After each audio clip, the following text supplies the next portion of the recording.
Aujourd'hui, nous allons voir comment mettre en forme son graphique à l'aide d'Excel 2010. Donc, vous devez tout d'abord le sélectionner. Pour ce faire, vous cliquez une fois dessus. Après l'avoir sélectionné, nous allons nous rendre en haut et cliquer ici sur l'onglet qui vient d'apparaître, l'onglet Création. Donc, une fois dans cet onglet, vous pouvez voir dans cette partie-là qu'il existe différents styles applicables à votre graphique. Donc, pour le faire tous apparaître, vous cliquez ici sur cette flèche-ci et vous avez dans ce menu tous les styles d'Excel 2010 en rapport avec les graphiques. Donc, vous n'avez juste qu'à sélectionner celui que vous souhaitez. Donc, je vais par exemple ici prendre celui-ci, je clique donc dessus et vous avez donc le style qui s'adapte automatiquement au graphique sélectionné.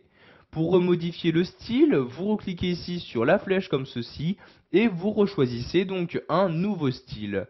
Je vais par exemple reprendre celui-ci, je clique une fois dessus et vous avez donc le style qui a été modifié très rapidement. Maintenant, nous allons voir comment apporter des modifications plus personnalisées. Donc, je retourne en haut et clique ici sur l'onglet Mise en forme. Vous avez par exemple la possibilité de cette manière de modifier donc la mise en forme de la légende. Donc pour ce faire, je sélectionne une fois la légende en cliquant dessus. Vous pouvez modifier ici l'encadré de la légende en utilisant les styles de forme. Donc voyez par exemple celui-ci, je clique dessus et vous avez donc le style de forme qui est maintenant utilisé.